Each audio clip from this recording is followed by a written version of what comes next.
தமிழ் சினிமாவில் தயாரிப்பாளர், இயக்குனர், விநியோகஸ்தர், நடிகர் என பல முகங்களை கொண்டவர் கே. ராஜன். 1941 பிப்ரவரி 25 அன்று பிறந்த இவர் சுமார் 40 ஆண்டுகளுக்கு மேலாக திரைத்துறையில் தீவிரமாக இயங்கி வந்தார்.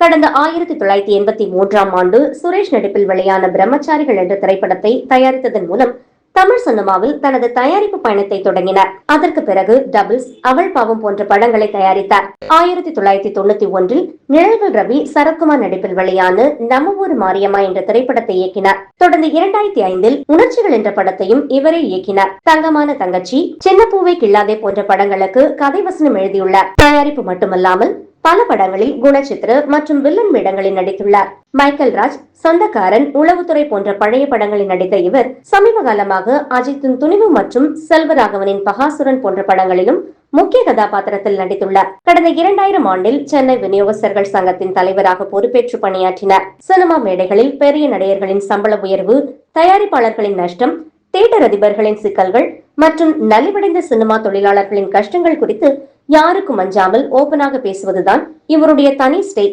பல நேரங்களில் இவரது பேச்சுக்கள் பெரிய விவாதங்களையும் சர்ச்சைகளையும் கிளப்பியுள்ளன. கே. ராஜன் தனது மகன் பிரபுகாந்தை 2000இல் அவள் பாவம் படம் மூலமாக ஹீரோவாக அறிமுகப்படுத்தினார். பின்னர் அவரது மகன் KR பிரபு என்ற பெயரில் RJ பாலாஜி நடிப்பில் சூப்பர் ஹிட்டான LKG திரைப்படத்தை இயக்கி தமிழ் சினிமாவில் முன்னணி இயக்குநராக முத்திரை பதித்தார். மகனின் இந்த வெற்றி மேடைகளில் கே. ராஜன் அவர்களை பெருமிதம் கொள்ள செய்தது. 85 வயதான மூத்த ஆளுமையான கே. ராஜன் சில குடும்ப தகராறுகள் மற்றும் கடன் பிரச்சனைகள் காரணமாக மன உளைச்சலில் இருந்ததாக கூறப்படுகிறது.